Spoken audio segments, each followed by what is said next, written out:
This show contains spoilers and adult language. Listener discretion is advised. I love Ron.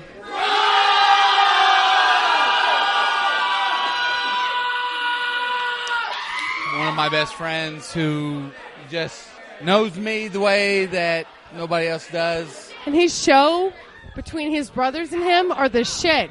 I love Movies with Ron. Listen to the show.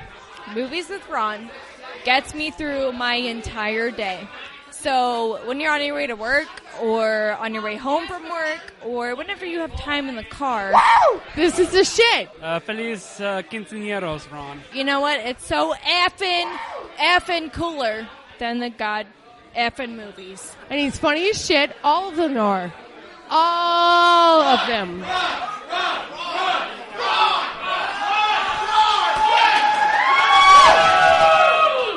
He's the best thing that ever happened to me. Movies with Ron, movies with Ron. Hell yeah, motherfucker. Movies with Ron. So I saw A Cure for Wellness. Oh yeah, so did I. We talked about the trailers and stuff in a Right. previous episode. One of those trailers where they show all the good bits. They didn't show all the good bits. I saw the movie, dude. No, you didn't see the whole movie. You gave up half an hour early. How'd you know that? Because you know it's bad. Yeah, I gave up. I don't think it's all bad, though. I like Gore Verbinski, the director. Uh-huh. But this movie is no Ring. It's a lot of this guy who is Dane DeHaan. And I have to give him credit. He's one of those actors who looks like a kid, but he still does a good job being an adult. He had to grow on me, but yeah. A lot of him walking around or limping around on his crutches. Yeah. And which I thought was brave to have the main character go through that. Uh-huh. But there's no treasure map. He's not unlocking anything. All it is just a bunch of sketches of creepy stuff. And it's not even a horror movie. It's just creepy. No, it actually reveals itself to be a sci-fi movie, I think. Yeah? Oh, yeah. I didn't get that far. Yeah, you should finish it.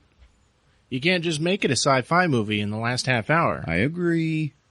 But if you happen to make it all the way, it is okay. Yeah. Beautiful looking movie, though. Hell yeah, it was. The tooth? Yeah, man. They put this dude in a dentist chair, Rick, and drill into his front tooth. And it doesn't, turn away. Yeah. Yeah, fucking weird. A lot of gratuitous animal deaths. Yeah. Yeah. You're gonna see, baby cow come out of a big cow. Oh, yeah, that's right. Little unnecessary. Along with a bunch of eels. DoesTheDogDie.com had fun with that one. Oh, man. Welcome to episode 56 of Movies with Ron, the podcast where my older brother surprises me with a movie he saw because I don't go see him anymore. And he explains the whole thing to me from beginning to end. Keep listening and you'll end up liking his versions better. It's okay if you've seen the movie. It's okay if you haven't seen it. The experience is unique, so let's get it on. I'm Chris, your MC for the time being. Across from me, our sound and sample aficionado, Rick. Good day to you. And also... He's the ball cracker, death on foot. You know him, you love him. He's Ron. Ron.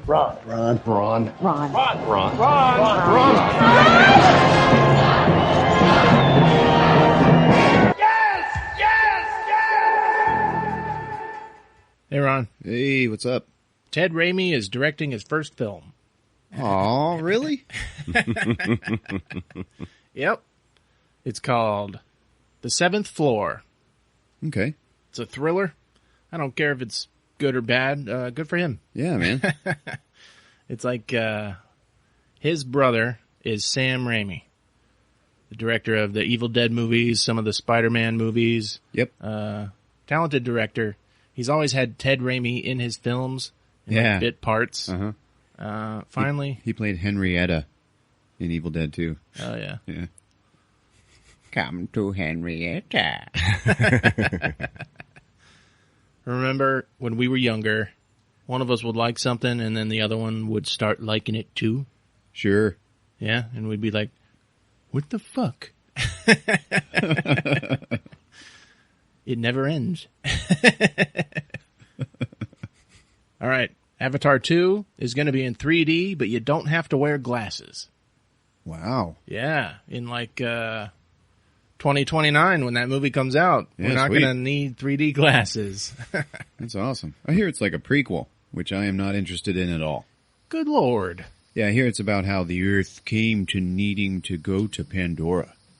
And I'm like, I don't want to see a movie about the shitty conditions on Earth and all the war. Yeah. I don't want to see that shit. I mean, obviously they're going to Pandora. You know, it's not a Avatar movie without that shit. But I don't think that needs to be in there at all. I am not interested in that whatsoever. No! Hey, guys. Yeah. You ready for something fresh? What's up? Well, I got a segment here called Movie Death of the Week. Week.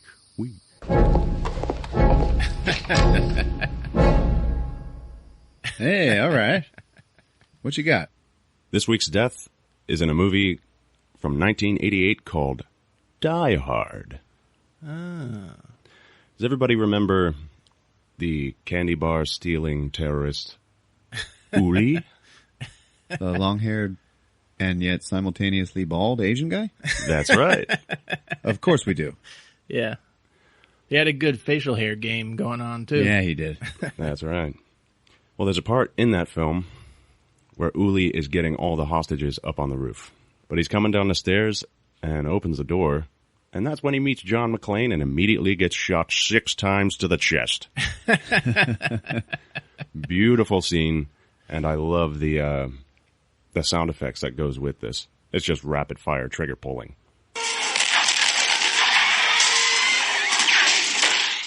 Yeah.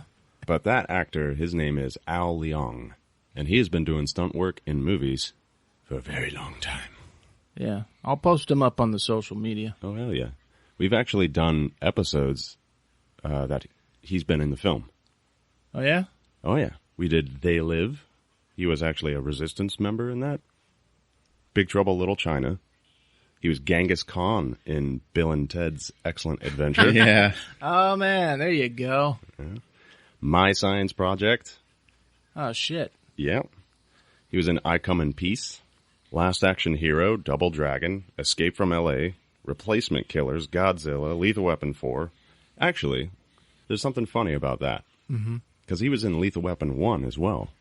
Oh, yeah. Played Endo. Played the guy with the electric sponge. That's right. And he got his neck cracked in that one. But then shows up later in Lethal Weapon 4. Maybe he's playing his brother. Playing his brother Simon. Yeah. Al Leong didn't start out as a stuntman. He actually worked behind the camera as a grip. Uh-huh. And occasionally he'd be asked to do certain stuff, and he's actually a martial arts expert, so as a stuntman, that kind of comes in handy. One of the few stuntmen that he picks and chooses the films that he's going to work on. Yeah. Yeah. Yeah, I believe that. And pretty good decision-making on his part, because he's got a bit of a cult following. Sure he does. Good for him. Yeah. And that, listeners, was your Movie Death of the Week. Week.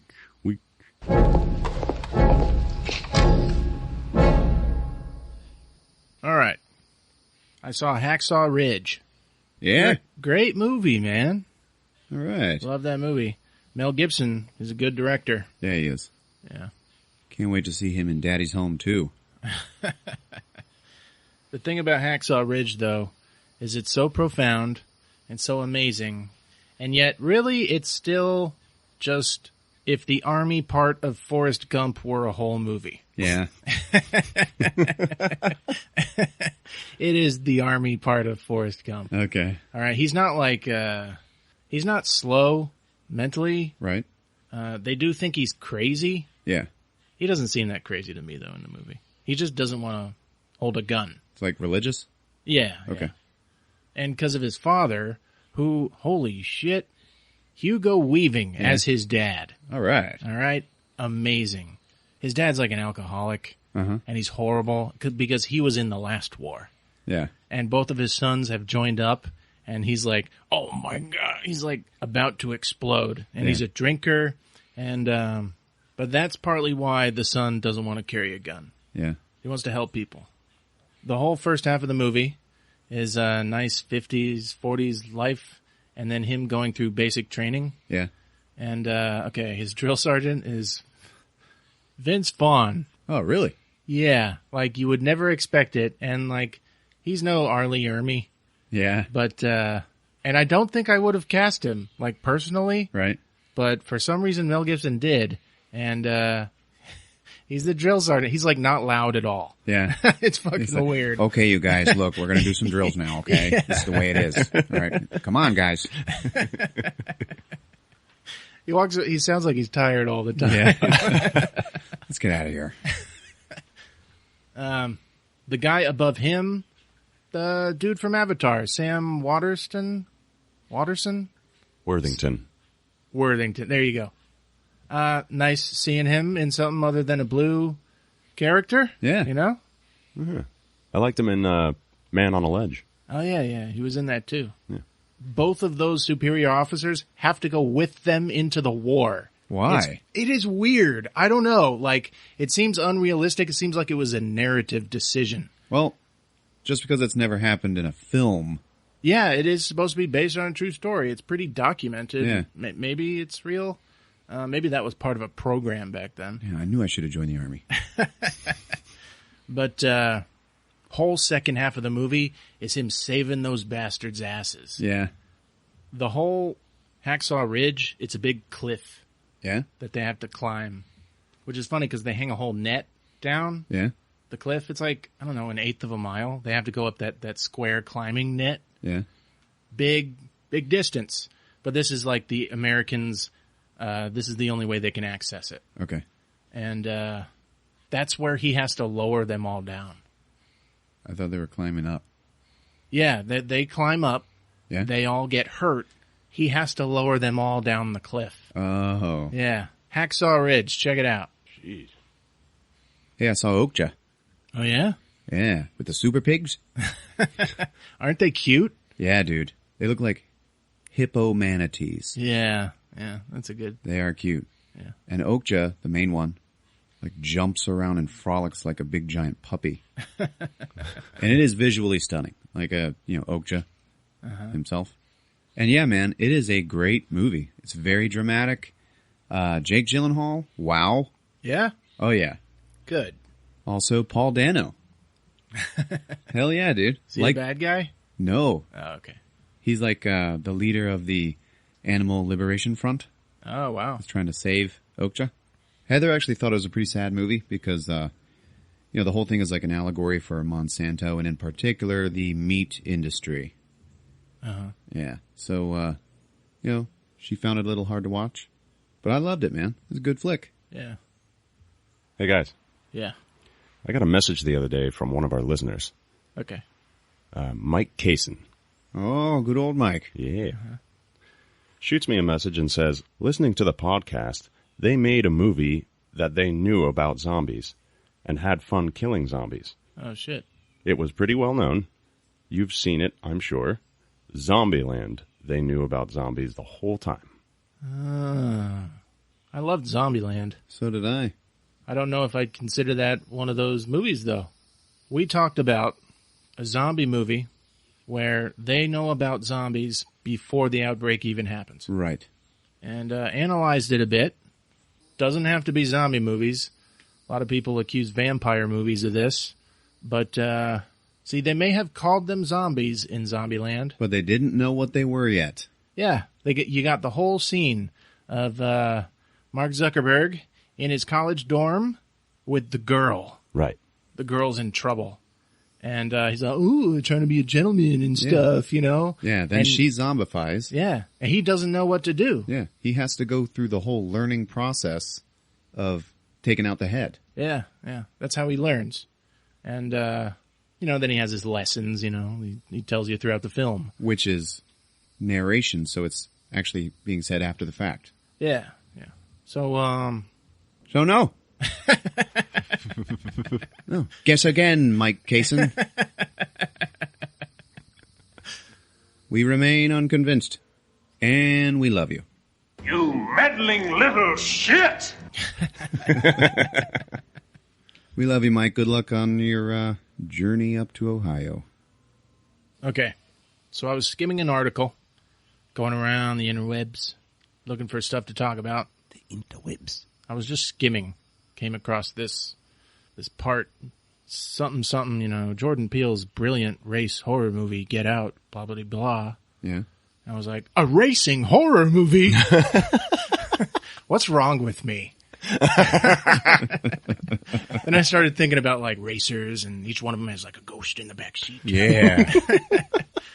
And the ghost is, like, their R2-D2 or something. But I was like, no, but it's got to be a horror movie. So, you know, every time they look in the rear view mirror, it's like, Yeah. but it's always there. And they have to race like their lives depend on it. Yeah. There is nothing wrong with you whatsoever. The one guy's racing, and then, like, there's a young mother with her baby in a stroller in the road, and he's like, ah! And then he goes right through her, and it was just vapor. Then he looks in his rearview mirror at his ghost, and it's like, it's like fucking with him. It's like, win the race, but I'm gonna fuck with you. Or the other ghosts in the cars do it. I don't know.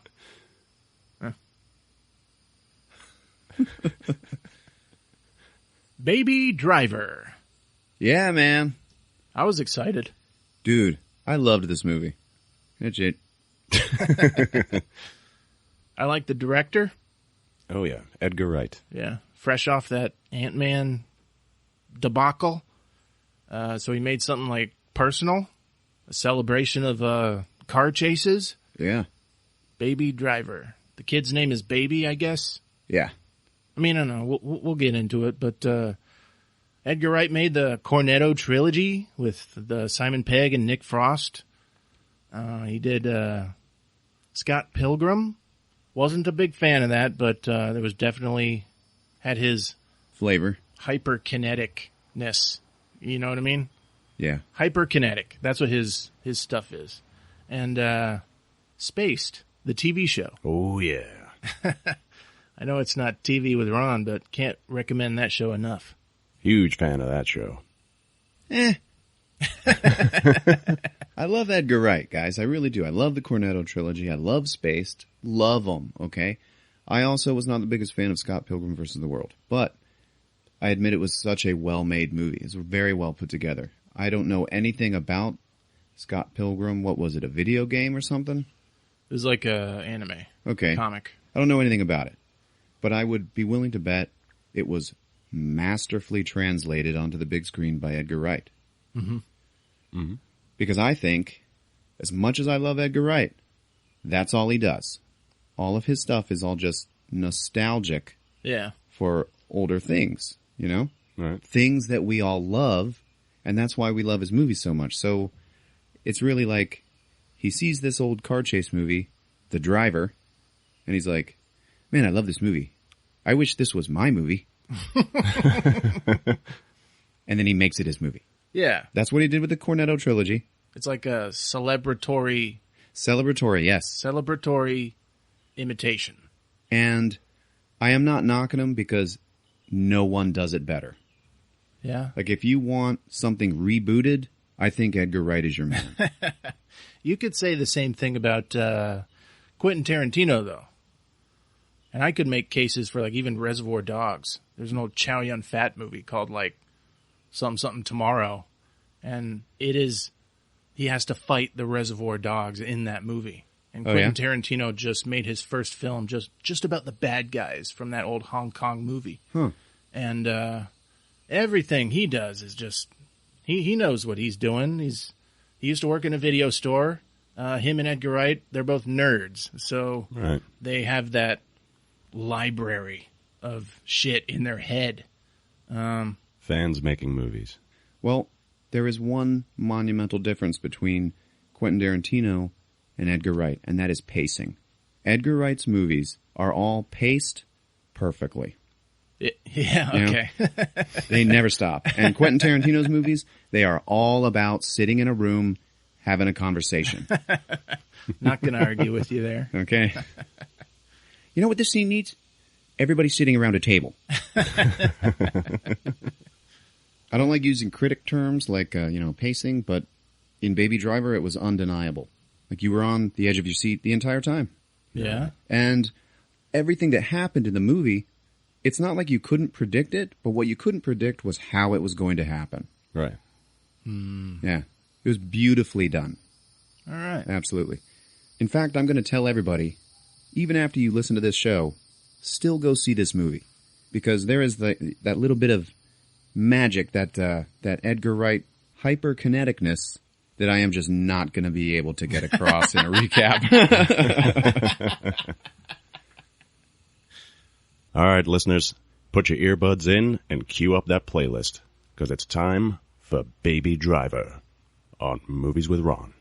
It's showtime.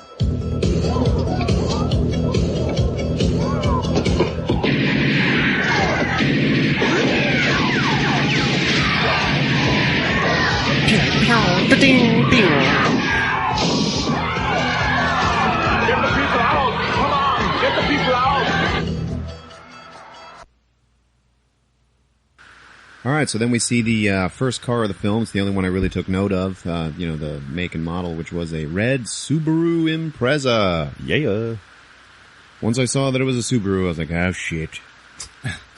Rick's a Subi lover. Hello. What do they call them? Subi freaks?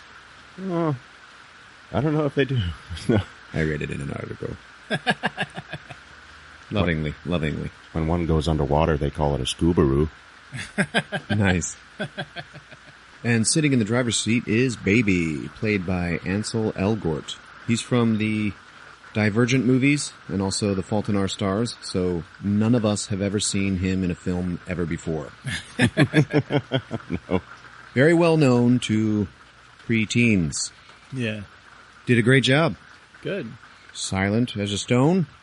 But he makes a good mean face. So he's like Ryan Gosling from Drive. Sure. Also in the car with him are Don Draper from Mad Men, Shane from The Walking Dead, and some chick.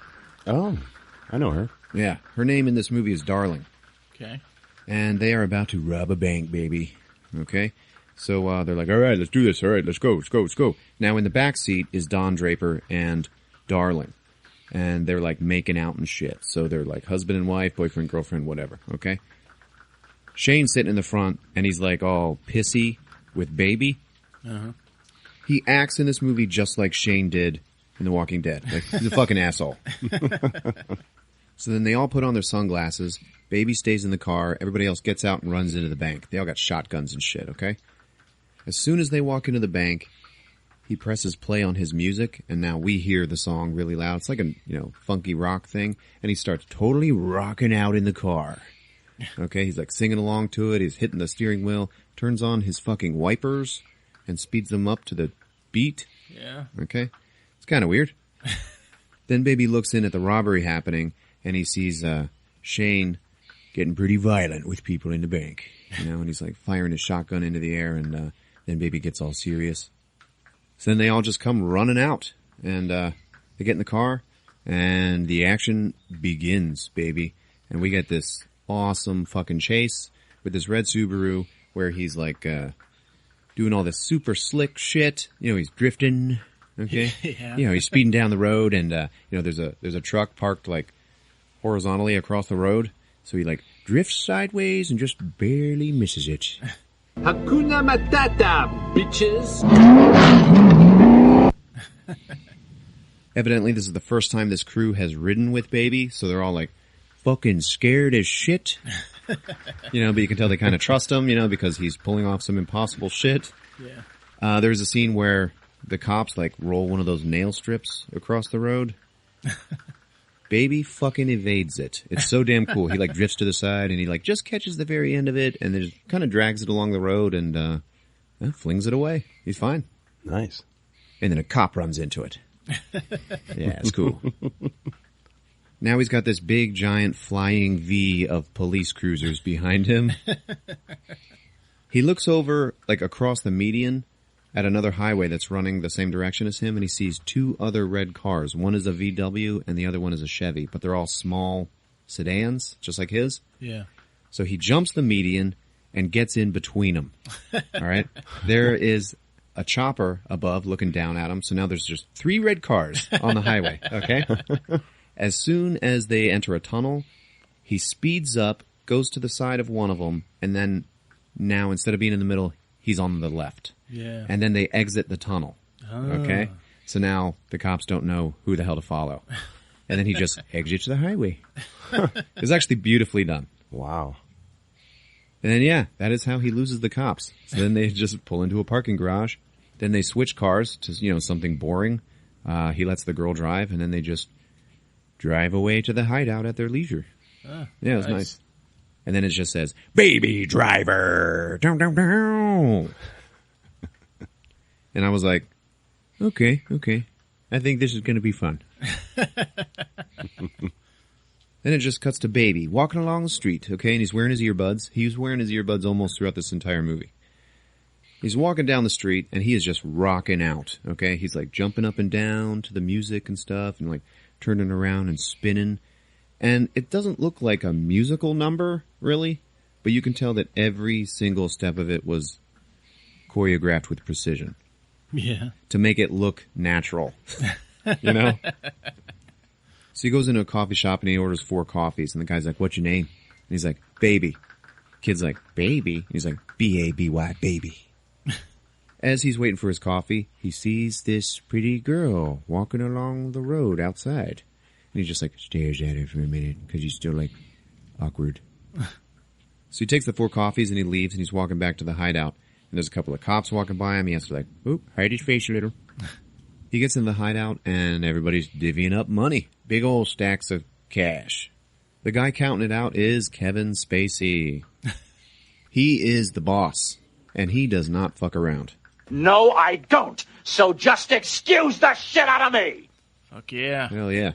Kevin Spacey in this movie, nothing he's really never done before. But he's perfect for it. Yeah. So he's counting out the money, and Shane walks up to him and he's like, "Hey, what's up with the kid? Is he, what is he, retarded?" Kevin Spacey says, "Retarded like slow. Was he slow to you? Did he seem slow?" "Well, no." "Okay, well then he's not retarded." And then Shane just doesn't let up, and he like goes over and gets into Baby's face, who is just stone-face killer, okay? Just staring ahead. And he's like, "Yeah, what do you think, you're better than me? You think you're better than me?" And I was like, man, I hate Shane. Knew I hated this asshole. Yeah. So the chick, Darlin, and Don Draper, they're always kissing and stuff. They're making out. And Shane is looking at Baby and he's like, "Yeah, you know what? The next time Doc calls, don't pick up." And I was like, man, who the fuck are you? Be telling this kid. Yeah. He just did the most amazing shit. Why aren't you bowing down to this kid? But he's not. Anyway, Kevin Spacey's like, "Don't listen to him." Is this okay for my Kevin Spacey thing? Yeah. I don't know how to do that. So Kevin and Baby are the last to leave the hideout. They're in the parking garage, and Kevin's like, so Shane's like, "So what does this kid get paid?" Kevin says, "An equal share, just like everybody else." Now he and Baby are the last to leave the hideout. They're in the parking garage. Kevin turns to him and he's like, "Okay, as much as I hate to take candy from a baby, give me your cut." Baby just hands it over, and Kevin Spacey just gives him 1 wad of bills in exchange for his giant bag of money. And he's like, "Hey, don't be sad, man. 1 more job and we're square." He's like, "Yeah, 1 more job and I'm done?" "No, 1 more job and we're square." Okay? Baby's like, yeah, okay. All right. So then we see Baby at home, and he lives with this old deaf man named Joe, and they communicate with sign language, and it's actually a pretty uplifting thing every time you see it. Yeah. They obviously love each other. Anyway, Baby is playing music, and he is rocking the hell out, and he's dancing around, and Joe is just sitting there nodding his head, and he puts his fingers on the speaker to be able to hear what's going on. And so then he'll like start nodding his head with Baby and smiling at him. Mm-hmm. Obviously very happy that he is so happy. And then Baby's like, do you want a sandwich? And Joe's like, yeah, but spread the peanut butter on the edges, okay? He's like, yeah, I got you, man, I got you. All the while Joe is watching TV, and it's all coverage on the bank robbery that just happened. And he sees a still photograph of the driver of this getaway car, and it is Baby. He looks over at Baby, and he's like, oh, shit. And he signs to him, and he's like, hey, man, you know, what the hell are you doing? You don't belong in that world. And then Baby's just like, it's okay, man. One more job, and I'm done. I promise. So then it's nighttime, and we see that Baby has tape recorded all the conversation that happened in the hideout, and he likes to take quotes from conversations that happen around him, and he turns them into these weird analog songs. Like it shows him sit there and edit one together, and the song is just like, is he slow? Is he slow? Is he slow? Is he slow? No. Is he slow? No. And he's just like, yeah. And then he puts it on a tape cassette, labels it, is he slow? And then puts it in a giant collection of others. He takes note of one in the middle that says, Mom.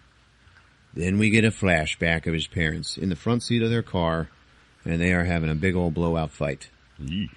Little Baby is just sitting in the back seat with his earbuds in, and he is the only one that sees the semi-tractor trailer that they are about to run into. As soon as they crash into it, he wakes up out of the flashback.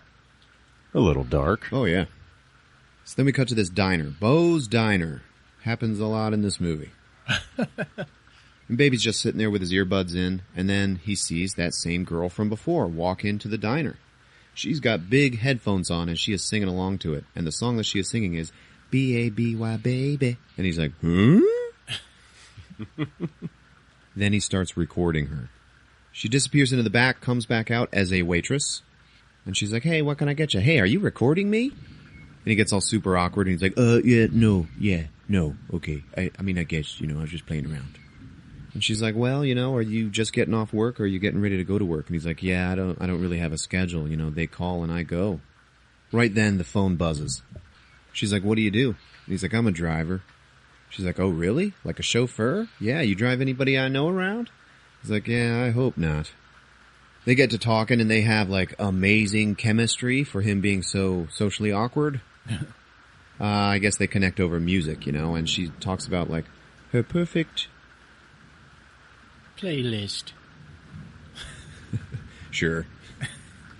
What she wants to do is she just wants to head west on 20 with nothing but her music blaring and just nowhere else to go. And he's like, yeah, that sounds amazing. And she's like, okay, well, if you can think of anything you want to order, just let me know. And he's like, oh, one thing. What song were you just singing?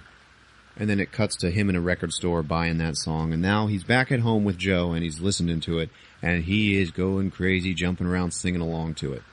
Joe is watching him, and he just signs to him, I approve. And then Baby's like, of the song? And he goes, of the girl. So, who is she? Right then, the phone buzzes again, and it's Kevin Spacey. And he's like, I've been calling you, asshole. I got another job in the morning. Are you in? And Baby's like, well, do I have a choice? He's like, no, it was rhetorical. You're in. So now we're at the hideout again, and it is a brand new crew. This crew is played by Flea from Red Hot Chili Peppers. Mm-hmm. Some cool Asian guy, covered in tattoos. And Jamie Foxx. Motherfucker Jones. How's that? Motherfucker Jones. Yeah, that's right, Motherfucker Jones. So he has also taken issue with Baby, who is just sitting there listening to his earbuds while Kevin Spacey's going over the plan. He's like, what the hell's wrong with this kid? Why is he always listening to music and shit? And then Kevin Spacey's like, he's got tinnitus. He was in an accident as a kid, and he still has a hum in the drum. Plays music to drown it out. How'd you get the nickname Motherfucker? When I was a kid, I snuck into my mother's bedroom. Uh-oh. So Motherfucker Jones and Kevin Spacey keep talking, and Kevin's like, what, you've never heard of the Spirit of 85? Motherfucker's like, yeah, of course I heard of him. He's like, that's Baby. That was him. I guess there was some other legendary car chase that happened on I-85. Oh, yeah? And it turned out that it was Baby. Oh. because he has been stealing cars and shit ever since he was a little kid. And one day he stole this other asshole's car that was full of all this stolen merchandise, and it turned out that it was Kevin Spacey's car. And he was like, you know, when I found out that it was this kid that stole all this merchandise, you know, and it got destroyed or it got, taken by the police, that when he was done, I wasn't even mad at him. I just let him know who I was, and I just let him know how much money he owed me. So now he works for me. From a legal standpoint, your options are... Jack fucking shit! So he's going over the plan, and the whole time, Motherfucker Jones is just staring at Baby, who is just sitting there like playing mock piano to the music that's in his earbuds, and he's like, this motherfucker is not even listening to the plan. How is he supposed to be, our driver? How is he supposed to know what he's doing? And then Kevin just looks at Baby and he's like, Baby. And then Baby just completely repeats the whole plan. And while he's doing this, like, Motherfucker Jones is just like, God damn it. So Baby goes over the whole plan, which involves all of them wearing Michael Myers masks and driving a heavy SUV. And then Kevin Spacey's like, that's my baby. Motherfucker Jones says, yeah, fuck your baby. He's a little unhinged in this movie. Yeah. So the next morning, they're doing this armored car robbery, and the Asian guy has brought Austin Powers Halloween masks. Motherfucker's like, nah, man, they're supposed to be Michael Myers masks. He's like, this is Mike Myers. Nah, man, the motherfucker from Halloween. Oh, Jason. Oh, man. And he's just like, man, fuck you. Yeah. So all the guys are about to jump out of the car, and Baby's like, wait. And he has to cue up the right song on his iPod. Uh-huh. And motherfucker is like, what the hell are you doing, man? And then he gets it right, and he's like, okay, go. And then they all jump out of the car and go rob the armored car. All right, so that's happening, and then Baby is sitting there looking at him. He looks away, and then he looks back, sees one of the guards is dead on the ground. So, and he's just like, he gets all serious, and he just starts staring at the dead guard. Like, oh man, like he hates it when people have to hurt people. Yeah. So they all get in the car, and they're driving away, and then they get rammed by this guy in a fucking pickup truck, who I guess was watching it happen, and has decided to be a hero. Yeah. And I think he's got like Marine Corps stickers on his truck, like he's a soldier. Uh-huh. He's gonna take care of this. In order to get away from him, Baby has to drive up a fucking wall, and then like drive along it for a second. It's pretty cool. They get away, and then nope, that guy's still on him, like on the highway. Yeah. And Motherfucker Jones is like, oh yeah, soldier boy, okay, he's back.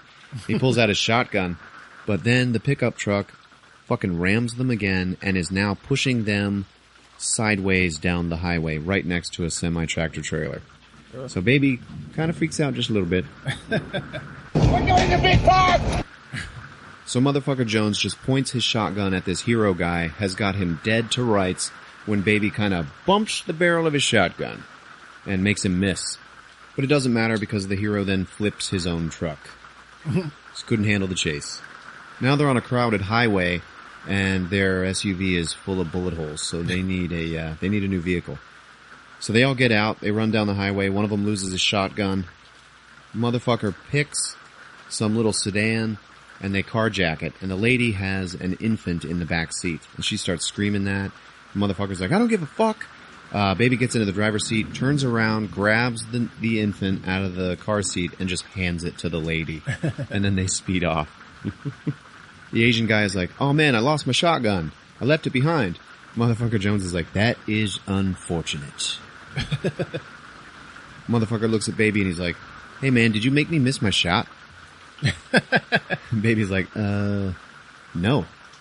So, yeah, you a good driver, man, but you a bad liar. So now they're back in the hideout, and Baby had to go and get coffee again. He gets back with the 4 coffees, but there's only 3 guys there. The Asian dude is not with them. Flea is like, yeah, don't worry, we'll drink his, man. It's all good. Set it down. After that, Kevin Spacey is taking Baby's money for the last time. He's like, well, this is it, man. You know, We should celebrate. You're all straight. So Baby looks over at the trunk of this other sedan that's sitting there in the garage, and there's like a bloody hand hanging out of it.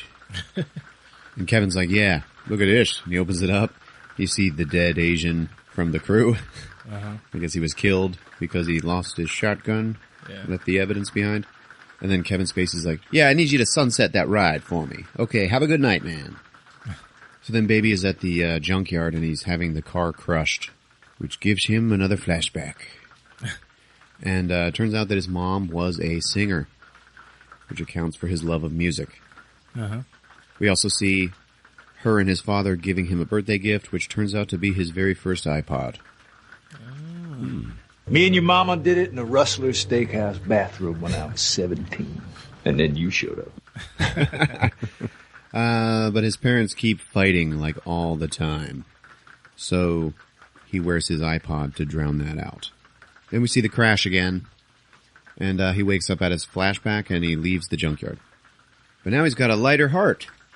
Because he's done, right? Yeah. He's all square with Kevin Spacey. Doesn't owe him any more money. So he is listening to Easy on Sunday Morning, yeah. And he's like bopping around like loving life. Okay, everything's going to be fine now. Goes to the diner to see his waitress, Deborah.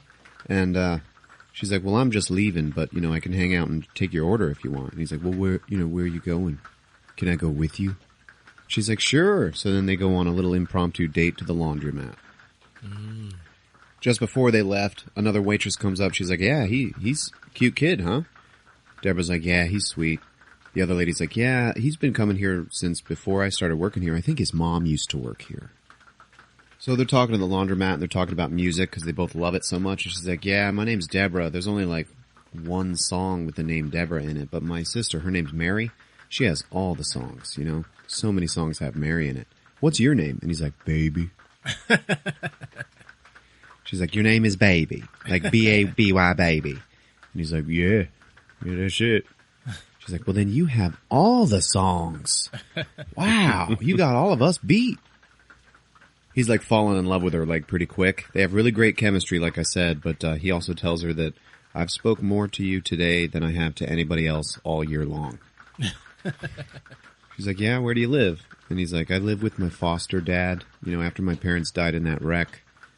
Joe, he took care of me, but, he's getting pretty old now, so it's more like I'm taking care of him now. Then we learn that her family is all gone, so she doesn't have any ties. So the possibility of them getting on Highway 20 and riding off into the sunset is getting more and more real. He's like, hey, do you want to go on a real date somewhere? Like a nice restaurant? She's like, well, what about your work? And he's like, oh, I'm not driving anymore. It's all good. She's like, oh, I'm sorry. And he's like, no, it's okay. It's my choice. So then at home with Joe, Baby is listening to and singing along to the one song that has Deborah's name in it. And Joe's like, hey, who's Deborah? He's like, she's a girl that I met. And then Joe holds up this card for a pizza place. Baby's like, oh, really? You want pizza? He's like, yeah. Well, are we celebrating? Hell yeah, we are. What are we celebrating? You getting a real job. And he's like, huh, okay. Yeah, I figure since you love driving so much, maybe you should drive and bring joy to people, instead of endangering lives. And he's like, with pizza? He's like, yeah. So then Baby is a pizza delivery driver for a while. And it shows them take an order and then he's delivering it to a frat party. And the guy's like, wow, that was fast. And Baby's like, I know. So then it cuts to Baby and Deborah on their fancy date at this really upscale restaurant. And they're having a great time, and then it's time to pay the check, and then the waiter's like, oh, no, don't worry, a gentleman has already picked up your tab, so you guys are all good. And they're like, what? Who? He points over. Across the room is Kevin Spacey. Schmoozing with some other bank robbers. Deborah's like, who's that? He's like, oh, it's my old boss. I should go talk to him. Goes outside and talks to him, and he's like, huh. You thought we were done, man? No way. I mean, I could remind you, that I could, break your legs and, kill all the people that you love. But I don't think I have to remind you of that. Besides, be happy, man. See, now you've paid me off. So you can start making profit now. You know, you and your foster father, Joe, you know, you're not going to live in that shithole anymore. And then baby, like, looks up, like, how the hell do you know Joe? He's like, you really think I don't do my homework, man? Come on, man. Got another job in the morning. Are you in? Baby's like, yeah. All right, I'm in. And then Kevin's like, yeah, hey, that waitress girlfriend of yours, she's cute. You should keep it that way. I work for a living, okay? I have the skill. I'm in the game, pal. So now the date's over, and baby's like, you are the best thing that has happened to me in a long time. She's like, I'm here. I know you don't want to talk about your life and stuff, but I just want you to know I'm here for you when you're ready. And at that point, everybody in the theater was like, oh. And I was like, what the hell? It's like the only time it got a theater reaction. So then they kiss, and he's like, what are you doing tomorrow? She's like, you tell me. Then she just gets out of the car and shuts the door. And then we just hear his tinnitus. Yeah. So now we are in his head, you know, feeling his, the duality of between what he wants and what he has to go and do. Yeah. So next morning, Kevin Spacey picks baby up and he takes him along to case their next robbery, which is a fucking post office. And he's like, yeah, man, I got a plan. Don't worry about it. It's all good. What I need you to do, you see, I can't walk in there right now, but you can. I need you to go in there and count the number of cameras, count the number of guards, open registers, tellers, customers, and, and then buy a pack of stamps and come out and tell me all that stuff. He's like, oh, hey, here, take my nephew. It'll, make it look more natural. And he's got his fucking nephew in the backseat of his car. It's like an 8-year-old kid. Like playing a Game Boy. And Kevin's like, oh, take out your earbuds so it's less suspicious. He pulls them out, and then we can hear his tinnitus ringing again. So they go in there, and baby is like looking around, like counting stuff. And then the kid just rattles off how many of everything there is. Like the kid's like some sort of prodigy. Yeah. And he's like, oh yeah, okay. And then the teller lady is like, yeah, she's like really sweet. She's like, oh, is he your boy? Yeah, he sure is. Oh, how old is he? And then baby goes, 4. And then the kid goes, 8. And baby recovers pretty well. He's like, they grow up so fast, you know. She's like, oh, well, I have a mint with your name on it, so-and-so. So she's really nice. Kevin takes baby home to drop him off, and he's like, yeah, so what, you guys live on the 3rd floor of this shithole building, you know? It's probably pretty hard for Joe. Baby's like, yeah, well, there's an elevator, you know. Kevin can see that baby is like, maybe not entirely on board this time. He's like, hey, you consider me a friend, right? You know, come on. Baby's like, yeah, absolutely, totally, just bullshits him. He ends up calling the diner to talk to Deborah. And he's like, yeah, hey, you know, I just wanted to hear your voice. She's like, oh, well, sweet, you want to hang out? And he's like, nah, I have to drive later. She's like, I thought you were done. He's like, yeah, so did I. This isn't what I wanted, though. And then they talk about wanting to go and drive 20 west forever again. It's like a big thing. It's probably going to happen later. So now it's nighttime and they're in the hideout. And this is the new crew for this post office job. And it is Don Draper, he's back, with Darling, and Motherfucker Jones. Kevin Spacey likes to use a different crew for every job, but he uses Baby as his driver. So now he's like his good luck charm. That's why he wants him along every time. Don Draper's like really nice to Baby. He's like, yeah, hey man, what are you listening to? You know, do you have one of those songs that like you love? It's like a perfect song for your getaway. He's like, yeah, you know, Brighton Rock by Queen. And Don's like, yeah, cool. Well, play it, man. And he takes one of his earbuds and they're like listening to it together. And Motherfucker is like, fuck you guys doing? He's like a total fucking asshole. He's like, come on, man, weren't you ever a wheelman? You don't have a lucky song? Then Motherfucker Jones tells a story about it. Yeah.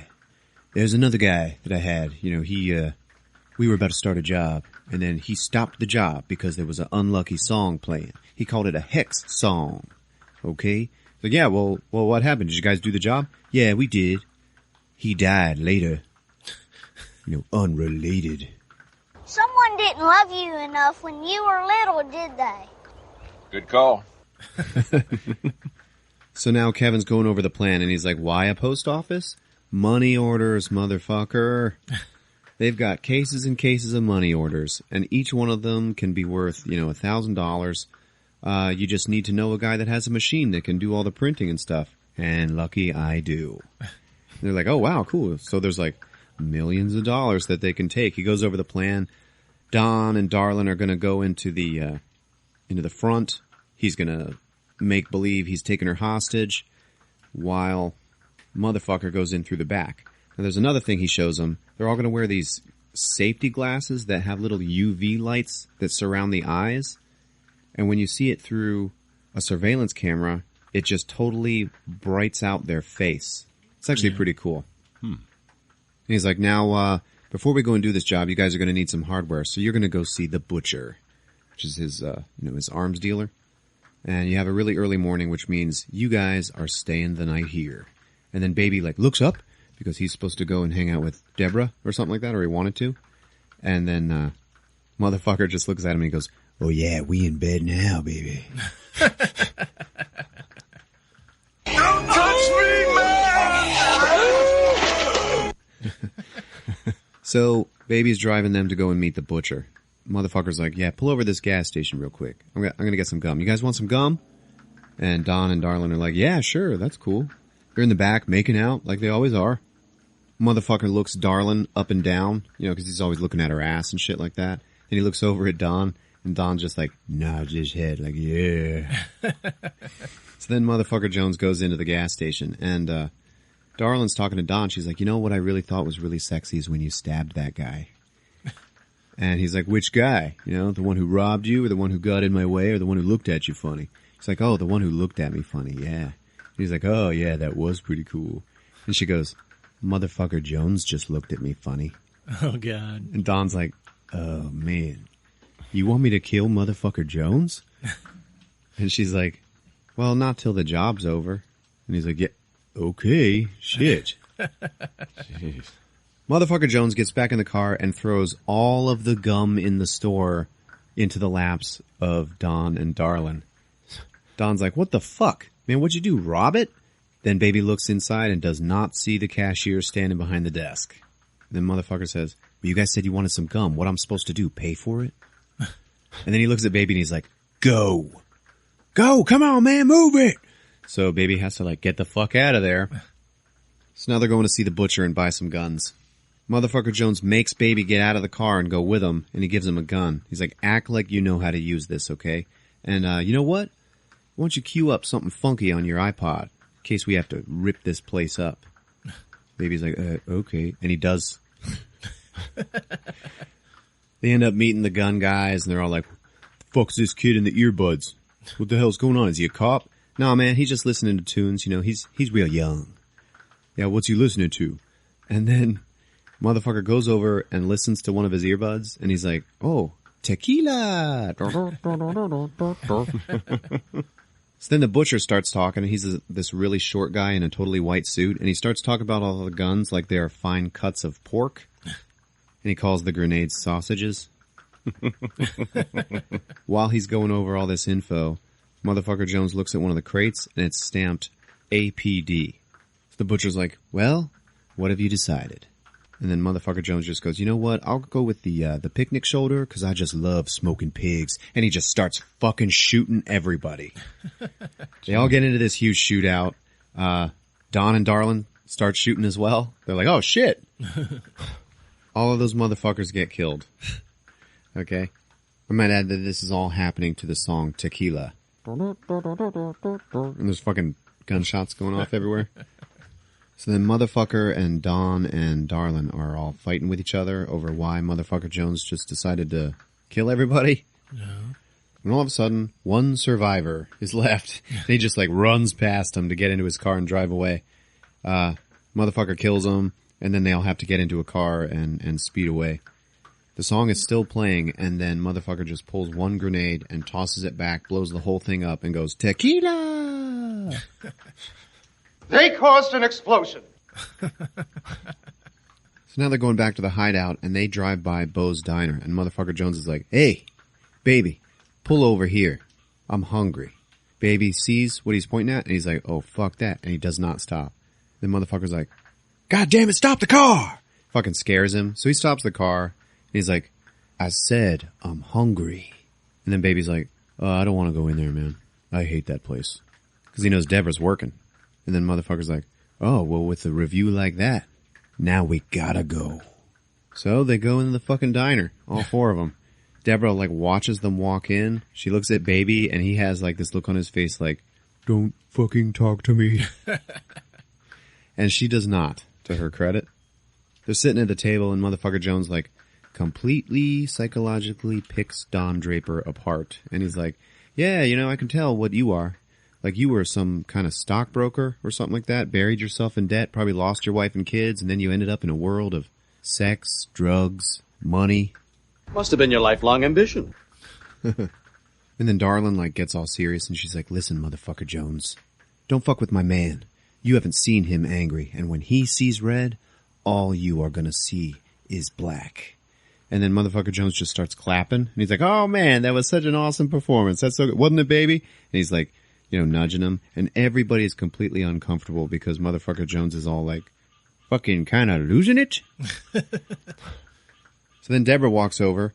She's like, can I take your order? And motherfucker Jones is just like, yeah, can we have 4 Cokes, please? I don't want a large farva. I want a goddamn liter of cola. And he's like, hey, what's your name? Deborah? Yeah, okay. You know, my friend here, he doesn't like this place. He says he hates it. So, you know, what's his problem? And then Deborah just, like, pulls out this slip of paper and she's like, maybe your friend would like to write something down on a suggestion card so maybe he can tell us what's wrong with our service. And then she slams it down on the fucking table and just storms away. And then motherfucker, well, he doesn't like that. So, he stands up and he pulls his gun. And he starts walking over there to fucking go and kill this waitress for doing that. All right? Then baby stands up and grabs his fucking gun. Motherfucker freezes and he just turns around and he looks at baby and baby's got this look on his face like, motherfucker. And then motherfucker Jones just goes, oh, and he looks back at the waitress, looks back at him, and he's like, okay, I get it. We'll just make sure to tip her on your way out. And then he leaves. So baby takes the check for the 4 Cokes, and he goes up and he hands it to her with a $20 bill and a napkin that says, road trip, 2 a.m. So then they go back to the hideout. Kevin Spacey is just sitting there, and they all walk in, they see him, and he just goes, bananas. And they're like, what? And he's like, I have a code word that everyone that I do business with calls me when the deal is done and says, and that word is bananas. Nobody called me from the butcher or his people and said bananas. So, who died? And the motherfucker Jones is like, yeah, well, your boy the butcher and all his guys, they was cops. And then Kevin Spacey's like, yeah, I know. They were my cops. Oh. You're all fucking morons! He's like, yeah, that's fucking great. All right, everybody go home. The job is off. Motherfucker's like, nah, man, we can still do this. You know, you still got your guy that can do the, the money orders. Kevin's like, nah, you guys just killed him. Oh, shit. Yeah, and then motherfucker's like, oh, man, if only we knew some asshole ex-stockbroker that could help us out, maybe knows a guy. And then he looks over at Don Draper, and Don Draper goes, yeah, I know a guy. It's like, okay, all right, the job's back on. And then Kevin's like, no, there are going to be 4 of you in the car, and I only hear 3 voices. Baby, what do you say? And Baby's like, we better get some sleep if we're going to do this in the morning. He's like, okay, all right, everybody go get some sleep. So they all have to sleep at the hideout, right? Now 2 a.m. comes around. Baby looks around, sees everybody sleeping, and he sneaks out down to the parking garage and is in the car to go and get Deborah. And he turns a corner, and in his headlights is Don Draper. And he's just like, fuck are you doing, baby? I was just going for some coffee. At 2 a.m.? Really? He was like, yeah, you know. And then on the other side of the car gets in motherfucker Jones. And he's like, oh, really? Okay, so where the fuck are you two going? Don's like, oh, well, he says he was just going for coffee, you know, but don't worry, it's fine, you know, he's not going to go anywhere. And then motherfucker Jones just goes, yeah, that's cool, okay, so you want to explain this to me? And he holds up Baby's tape recorder. And he pushes the play button, and it's all the conversation that they were having earlier when they were all making the plan. And then Don Draper he just like drops his friend shit with Baby, and he's like, "What the fuck are you doing, Baby?" He's like, "No, really, you guys, I tape conversations and then I make music out of them." Motherfucker's like, "Yeah, I don't think so, man. That is the stupidest excuse ever." Don Draper's like, "Yeah, you know what? I mean, I don't think anybody could come up with a dumber excuse." He's like, "No, really, for real. I have a whole bunch." And then motherfucker's like, "Yeah, okay. You know what? Can you play us some of this shit that you're talking about?" He's like, "Yeah, I totally could. I have some." "All right, so play some for us." "Well, I can't. It's at home." And then motherfucker goes, "Well, I guess we are all going somewhere then, aren't we?" I got a better idea. Why don't you boys go dig a hole and I'll get another beer. And Baby is like, "Well, I live really far away." Don Draper's just like shaking his head at him. Like, "No, man." And motherfucker just goes, "Yeah, okay." And then just hits him over the head and knocks him out. So then he wakes up. They're all there. Kevin Spacey is back, and he just dumps a huge pile of his cassette tapes onto the table. And then Baby fucking freaks out, and he's like, "Joe! No, Joe! What about Joe?" And then fucking motherfucker just wheels in Joe's wheelchair. And he's like, "Oh, you mean Wheels? No, don't worry. He's good. He ain't going nowhere." Shit. Yeah. So Baby's like all upset now. And they're like, "Play us something, Baby." And he picks up Was He Slow? And he plays it, and it's all like, "Was he slow? Was he slow? Nah. And it's like, yeah, it's amateur, but it's still pretty good. And then Darlin like starts laughing, and she goes, "Kevin Spacey, that is bananas." Kevin's like, "Yeah, that's fucking weird. You know what? Take him home. We'll get a new driver. I'll get us a new driver." And then Baby's like, No. You know what? No, I'm your driver. Okay? This is it. We're going to do this. So now it's the next morning, and we start the third act of the movie by beginning the post office heist. So they all pull up in the car in front of the post office. Baby looks ahead of them, and there is a construction site. Okay? Right in front of them, maybe, 20 feet up, is a truck with a whole bunch of rebar sticking out the back of it. And he just like looks at it. And then they're all like, "Okay, let's get ready. Let's do this. They all put on their ultraviolet glasses, and then everybody goes inside. Baby is just sitting there in the car, and he sees that nice teller that was talking to him and the kid earlier, and she's about to walk inside. And she looks over at him, recognizes him, and waves hello, and then he just shakes his head no. And she stops, and she's like staring at him, and then he just shakes his head again. And she gets it, and she turns around and runs away. She comes back with a cop just as the other three are coming out with all of their money orders. Oh, shit. Motherfucker Jones he looks over, and then the cop's like, "Freeze!" And he just kills the cop.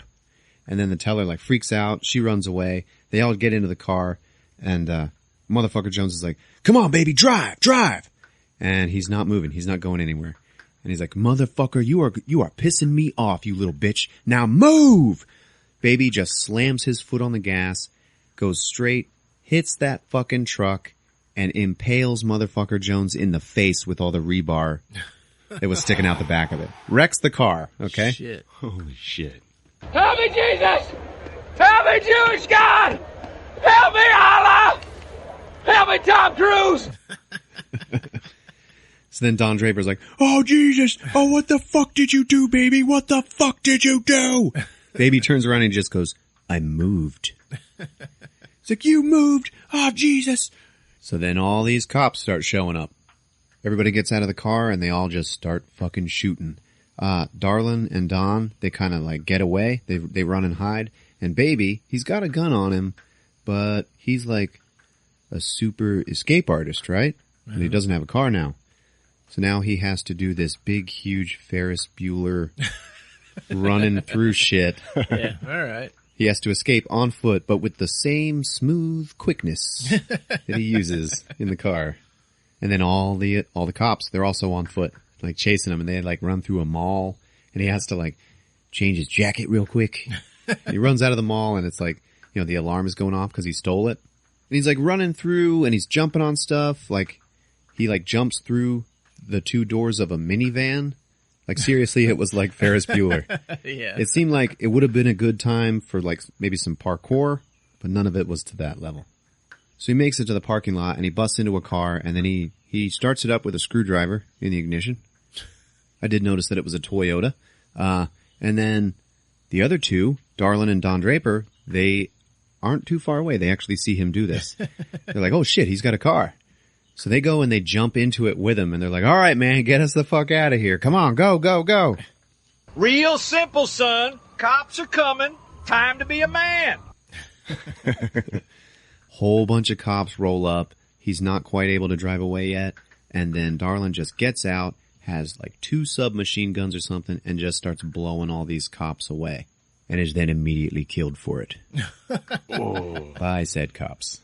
So remember, she is the main squeeze of Don Draper, who then like fucking totally sees red and goes like full on heat on these cops. He just like, all right, fuck this. Fucking pulls out his gun, walks around the car, and just starts fucking shooting all these cops. Like, he goes fucking crazy. Someone's in a mood. And he looks down at Darlin, and she's just dead, bleeding on the asphalt. He looks over at Baby, and he's like, this is all your fault. And then Baby's like, oh shit. And he just pulls the car away just in time to not get shot by Don Draper. So he gets away from the mall, and now he needs a new car. So he finds this purple sedan, and he jacks it. There's this lady in the driver's seat. He actually pulls out his gun. He's like, get the fuck out of the car. She gets out, and she's like crying about her purse. And he just gets in. She goes and hides behind a mailbox and is watching him. And he's just sitting there like going through the radio stations. And it's all like stupid shit. So he like keeps going. And he's like not driving away. And then finally he finds Radar Love. And then he just like speeds away. And then he turns around and he comes back and he throws her purse at her. And he's like, I'm very sorry, ma'am. And then speeds off. And now the rest of the chase happens to the song Radar Love. Bullshit, you can never catch me. Oh, I could never catch you. Well, if you did, I'd activate my car's wings and fly away. He threw that purse at her. She picks it up, and then she just looks off and goes, what the fuck? So Baby went home, and he finds Joe on the floor without his wheelchair. And he's all like signing at him like, what the hell's going on, man? Baby's like, fuck, dude, we have got to go. And all of the times that Kevin Spacey was giving him like his one packet of money, he was taking it home and like stuffing it under a floorboard. So he takes all of it and he shoves it into Joe's pockets. Joe's like, I don't want your dirty money, man. And he's like, I know you don't, but I can't leave you here. And then he calls Bo's Diner and he's like, hey, is Deborah there? She's with a customer. All right, just tell her Baby's coming. Baby? Then he goes, B-A-B-Y, baby. And then there is this scene where he takes Joe to a retirement home and he sits him down on the front porch of it. It's like super late at night now. And he pulls out his little tape recorder and then he makes a recording for him and he says, my name is Joe. I like, meatloaf and mashed potatoes and I like peanut butter sandwiches. Joe's reading his lips and he signs to him, spread the peanut butter around the edge of the crust. He's like, yeah, I like it spread around the edge of the crust. I'm a really good man, okay? So please take care of me. And then he stuffs the recorder into his pocket. And he's looking at him like, I love you, man. I love you, Joe. Oh. Joe's like, are you coming back? And he's like, I don't know.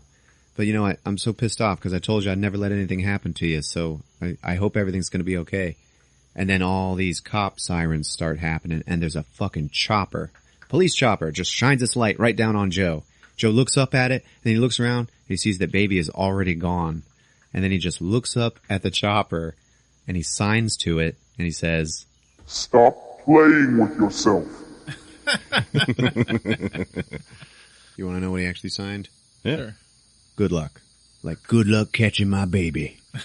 So then Baby goes to Bo's Diner to pick up Deborah. He pulls up, he sees her in there, standing behind the counter, and he walks in, and she does not look happy to see him.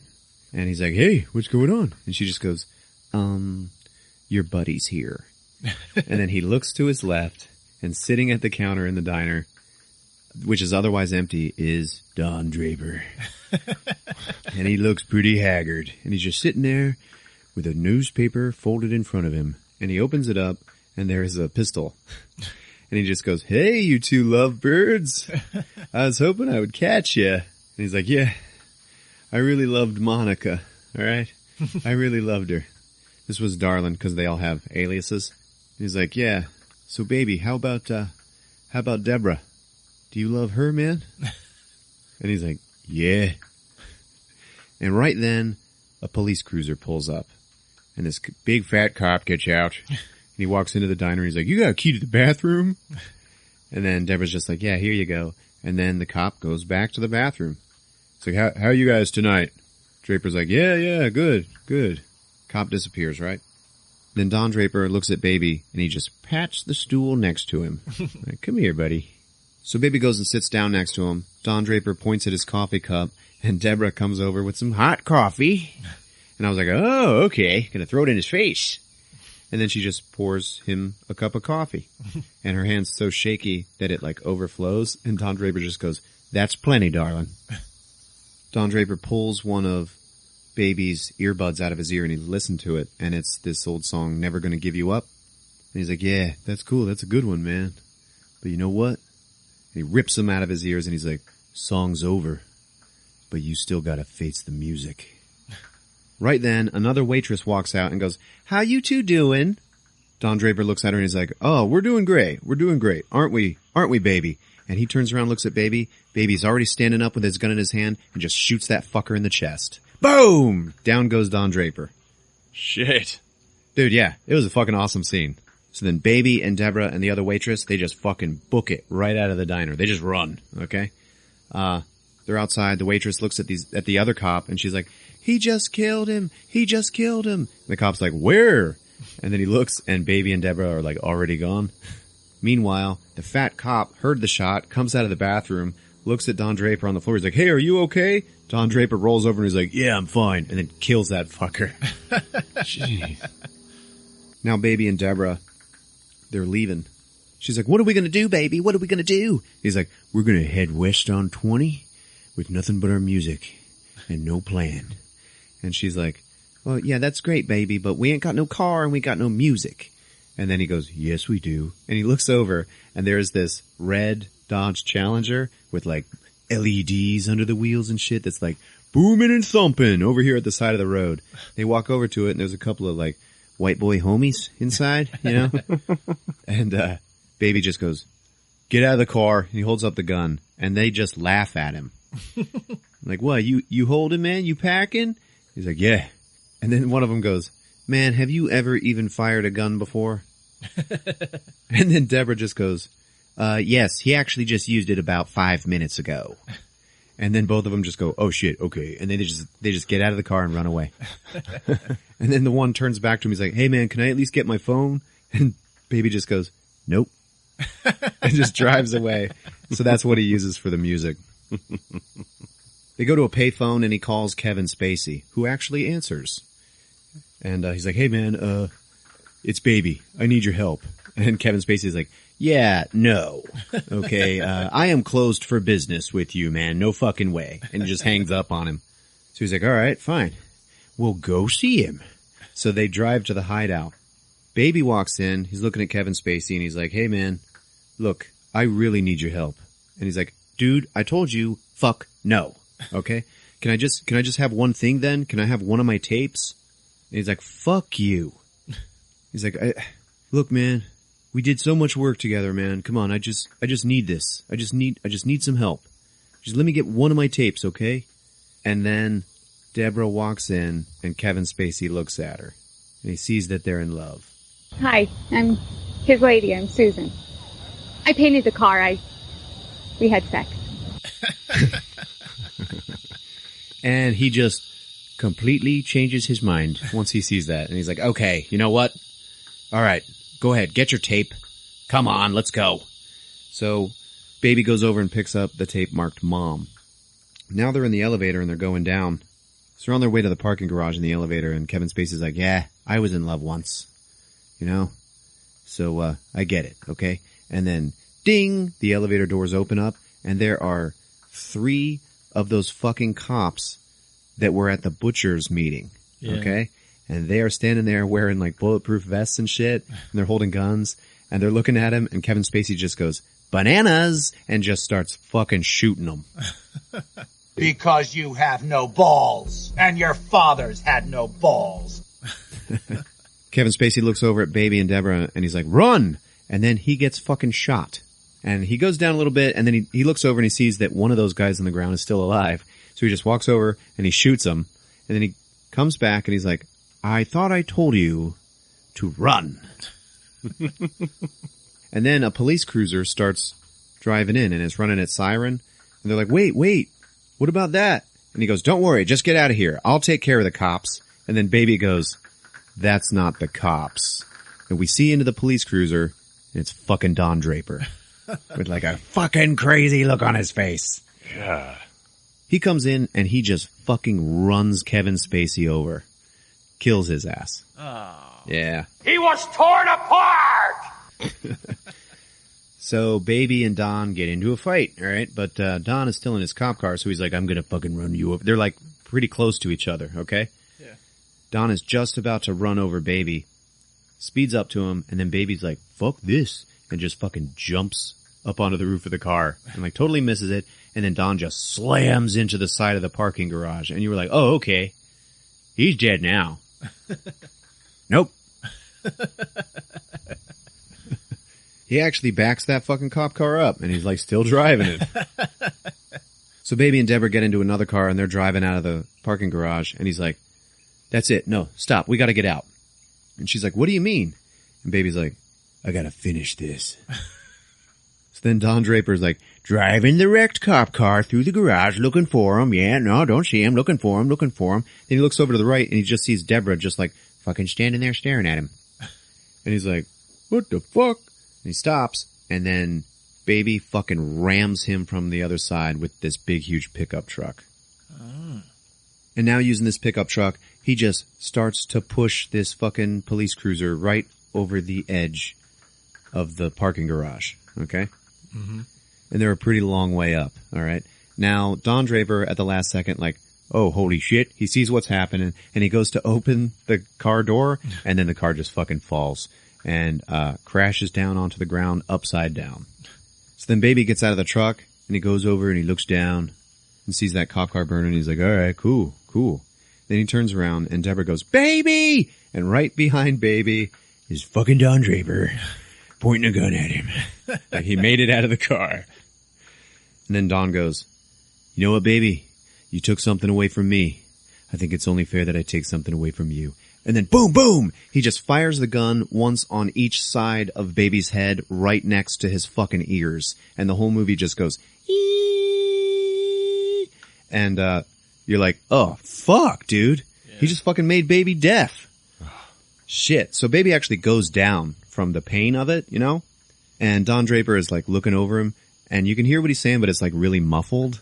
Mm-hmm. And he's like, I sure wish you could hear, you know, you could hear her scream when I kill her, but I guess you'll just have to settle for watching her die. Meanwhile, behind him, Deborah has gone into the pickup truck, picked up a crowbar, walks over to Don Draper, and then slams it down on his wrist of the hand that's holding the gun. So he drops the gun and he's like, ah!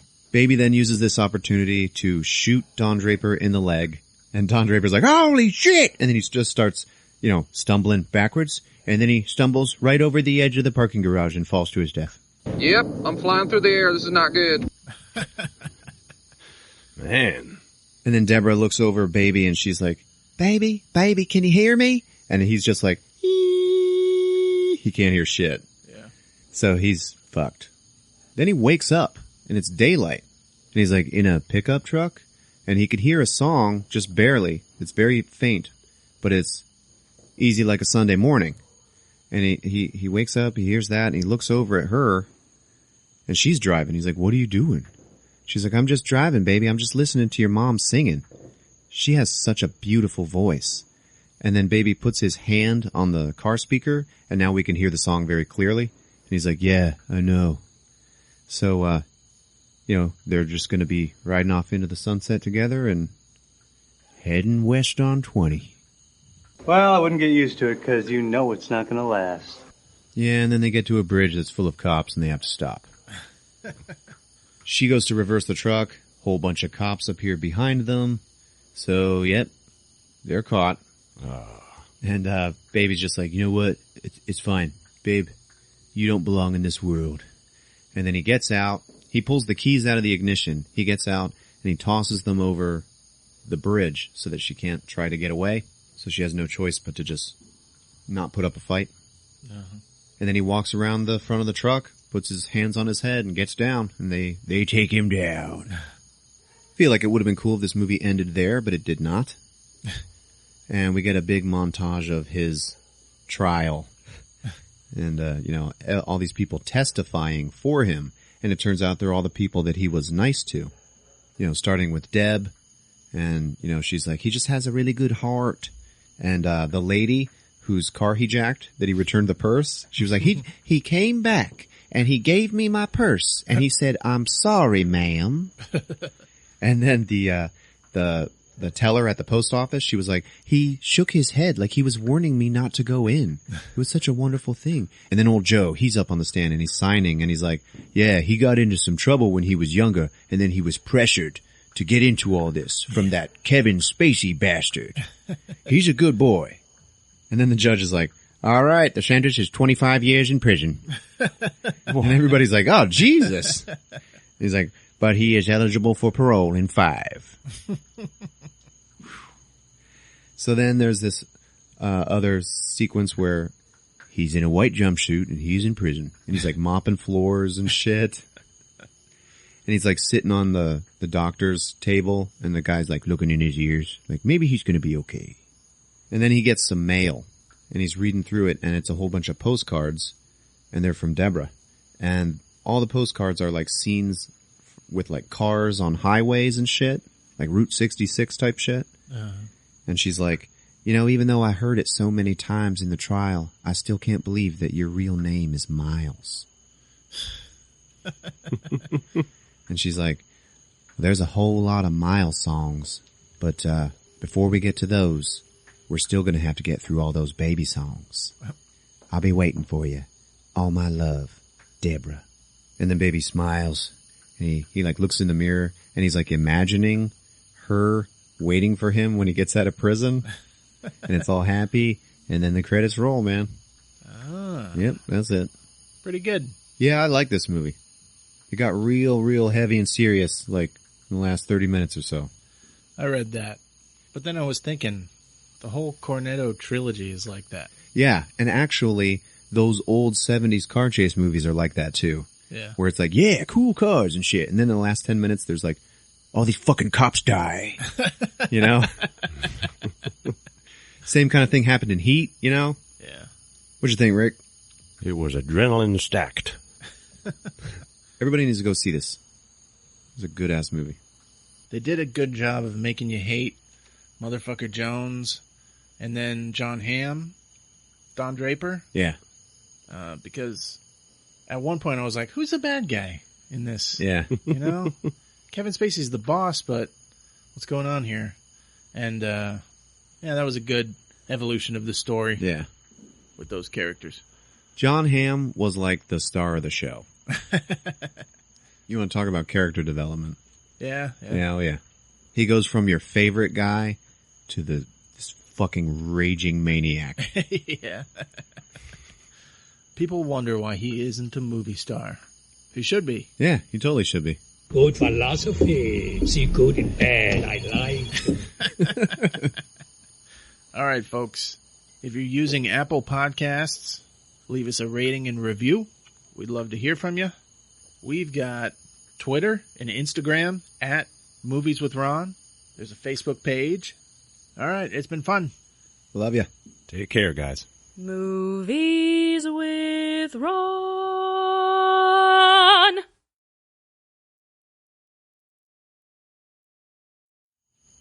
I got my new debit card, and then the podcast company billed me, and it was like, declined.